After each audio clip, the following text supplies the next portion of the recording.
Welcome to the Death to the Org Chart podcast with Jeffrey DeMure, your guide to entrepreneurial freedom. On today's episode, we will be looking at the relational pyramid. We recommend that you watch this episode since Jeff will be at the whiteboard. Thanks for joining us, and we hope you enjoy the conversation.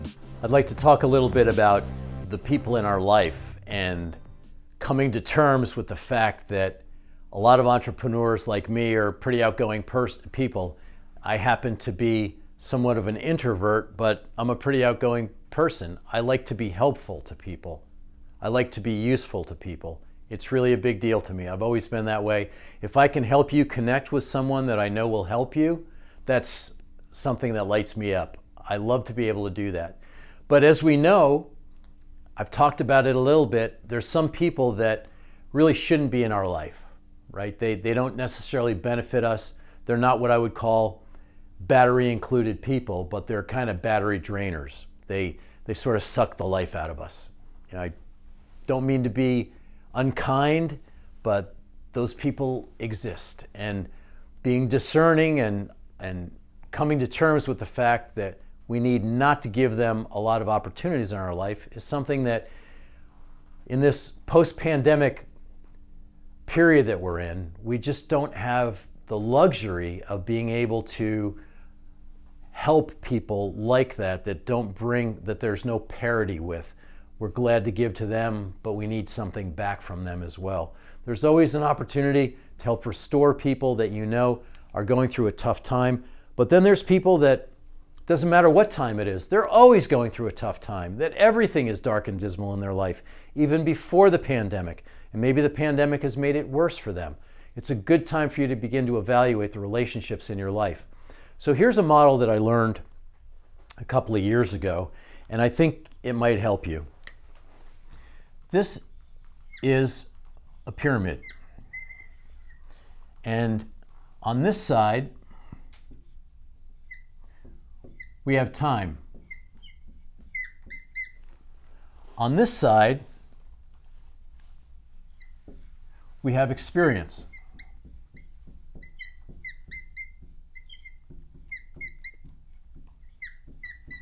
And so we've got these layers in the pyramid. And as we go up this way, this is more time, right? So this is today. And this was, 3 years ago. So this is a 3-year period. And these are experiences. These are things that happen over that course of time, a whole bunch of things. Within the pyramid are the people in our life. So we have all these people. These are acquaintances, people that we see. We might not know their name or we might know their first name, but these are people that we've known maybe for a while. But we really don't know that much about them. We're polite to them. We might see them at the gas station. We might see them at the coffee shop, and that's our own interaction with them. So there's not really much of a relationship there. There's the people here that, we might see them in our workspace, or we might see them with our kids on a regular basis, maybe during soccer season or during baseball season. We might see those parents and we might exchange pleasantries, but we don't really do a lot socially. We just happen to be in the same place at the same time. These are affinity groups, right? Same place, same time. So in this case, this example, it's our kids' sports, right? It might be a hot rod club that we belong to. It might be a users group at for IT professionals, right? These are just sort of affinity groups. We like the same thing, so we're all in the same place at the same time. We might not have too much else in common. We really don't know because we haven't had any experiences outside of that domain. And then there's the people that are pretty close to us, right? We work with them, we see them regularly. We've developed a relationship over the course of 3 to 5 to 10, in some of my relationships, 15 or 16 years. So these people We know them, we've had meals with them, we've maybe done fun things with them, we see them on a fairly regular basis, and we enjoy their company and we like them. And then we have the 1, 2, 3, maybe 4 people, usually less than what you can count on one hand. And these are the people that you know you can count on them, right? It's 3 o'clock in the morning and you call them up and you tell them, bring a shovel and an alibi. And they will show up. I say that jokingly, but they're very, very close, right? These are people that say you lose your car in Boise, Idaho on a Sunday morning, and they're in Sacramento, and you call them up and say, hey, can you help me find my car? And they will figure out a way to help you find your car on a Sunday morning when you're in Boise and they're in Sacramento. They're people that they won't judge you right away, and they will always be helpful. You know you can count on them, and when they call you, it's like the answer is yes. What do you need? Those are people that are close to you. It's not just a family member, but this is someone that's a friend, because family members, they have to do things for you. A friend, they really don't. And so it takes time and it takes experiences together in order to get to the place where people can fit into the pinnacle, that sort of golden triangle that represents those really important relationships that you have in your life. This is a principle that I learned a few years ago. I'll know how good our relationship is when I disappoint you and I see how you react. If you come to me and say, Jeff, you really hurt my feelings when you did this, and I respond with, I didn't mean to do that, let's talk about it, right? We can see how each of us has reacted from something that's a disappointment. And this is the value of this model, is that you've had enough time to be able to figure out that I've disappointed you. It's hard for me to be close to people if I haven't disappointed them and they haven't disappointed me. And when I've done that a number of times, and because of who I am, I kind of burn a little bit hot, I'm going to offend people, right? And one of the best things that you can learn how to do as a leader is to have that awareness, is to be sensitive, to have the emotional intelligence, the emotional quotient in your life, in your heart, to be able to tell when that's happened. Sometimes people close to you might not come to you, right? But maybe you can figure out, it's like, I have a sense that I offended you. Can we talk about it? And the right people will go, I'm okay. And then you have to ask them, it's the rule of 3. If you want the right answer, you have to ask 3 times. No, I really think that I wasn't at my best when we did this thing together. I feel like I embarrassed you in front of, our client. And then maybe after the 3rd time go, yeah, you kind of did. I don't know why you did that. And I've been there. I suspect you've probably been there too. Now, you don't have to address it as a leader, but if you're happy with all your relationships being down here, then that's what you're going to get. If you want to have more depth to the relationships that you have and have more value, then what's required is to have some of these tough conversations. I disappointed you, I know I did. And the other quality that goes along with finding out if there's been kind of an offense, if there's been a rub, if you've embarrassed your friend, your colleague, a trusted advisor, if you've made them feel badly, clarifying that and saying, hey, can we talk about this? I kind of feel like I maybe stepped over a line. It's not who I want to be. And then you have to do what's really tough after you recognize that you've negatively impacted someone, is you have to listen. You have to listen. You have to listen so that person can let you know. And again, something that entrepreneurs do, they know what the person's going to say. Yeah, I know what you're going to say. Yeah. Well, that's a tremendously disrespectful thing to do, people that you're trying to build a deeper relationship with. You might know the answer, but it's really not about you. It's about them and getting it off their chest. So listening, and listening well, is really a big deal. And then when you get through with that, it's just, hey, will you forgive me? That's kind of not who I want to be. I'll work at being better. It's things like that that go into building relationships over time and over experiences that kind of take relationships, the right relationships, to the right level.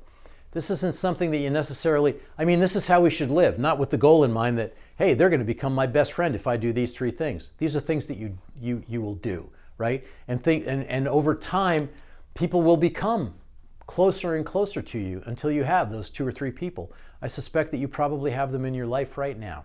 And that is the filter, the thing that gives me confidence of knowing that I am not really close with these people down here, and that's okay.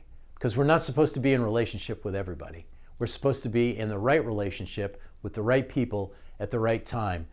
And this post-pandemic phase that we're going through is tremendously important time to take stock of the relationships that are in your life. Take people that are on the not so close level and maybe move them into a closer level, right? Because of what they've proven to you. And there might be even things that you've seen that's come out from people during the pandemic, right? How they've responded to things, how they've handled things, how they've dealt with things.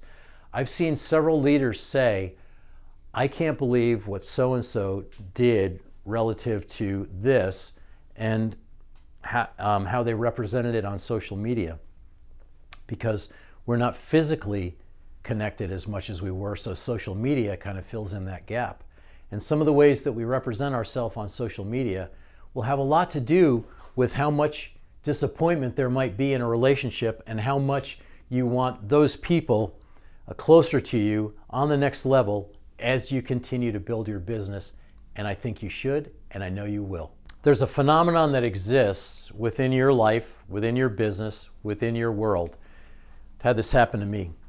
There's people that you meet, and they have said from the first meeting that this is amazing. I feel like this is just this soul connect with you, Jeff. And you're like my brother from another mother.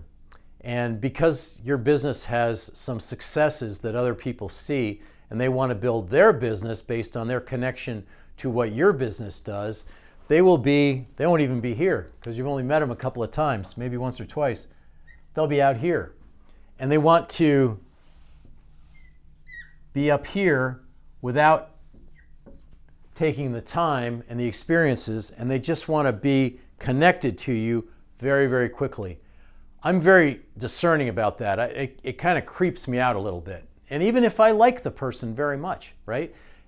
There's favor. In other words, yeah, we can do this together. And then there's the kind of uncomfortableness that you get when you can sort of sense that someone is trying to move too fast in their business relationship with you or with your organization. And I've actually had this conversation with people that have wanted to do business with us. You know, they've come to us even from a client standpoint. They want to introduce us to people, and they want to make our life wonderful. I get a little check in my heart about stuff like that. And so having this model that you can talk to people about and saying, you know, we need to go through a few more experiences together. It's easy to get seduced from a business standpoint about someone that you perceive can help you, and to go too far, too fast. You can go fast in business, but you can't cut corners. There's things that you've got to put into place. If you don't, then it's a recipe for disaster. We had a client came to us during the recession, and they had some big, interesting, exciting projects. They introduced us to some people. It went too far, too fast, and things that they thought they knew about us, they really didn't know about us. And what happened was there was a whole lot of projection and expectation that we would be able to perform professionally in a certain way, and it got to the point where it was less and less and less comfortable. And so after about 3 years, we just had to say, this isn't working out so well. You know, we wish you the best, but there was an expectation of our delivery that was inconsistent with what we were capable of and what we were comfortable with. And so we just kind of got talked into some things. Have you ever been there? Kind of get swept away by the client and all the things that they have going on, and their interest in you gets to the point where they're taking you outside of the things that you're comfortable with. You can't, nor do you want to, grow in the direction that they want to take you. So something to be aware of as new opportunities will emerge in this post-pandemic phase that we're going through. New businesses that are emerging, businesses that are transformed and changed from where they were into where they'll be. So there's tremendous new opportunities, but there still requires the need to filter things in an appropriate way. Thank you for joining us for the Death to the Org Chart podcast with Jeffrey DeMure. Be sure to subscribe on Facebook, iTunes, YouTube, and anywhere you listen to podcasts. To get more information about Jeff or to order your copy of the book, Death to the Org Chart, go to dttoc.com. Go create the freedom you were meant for.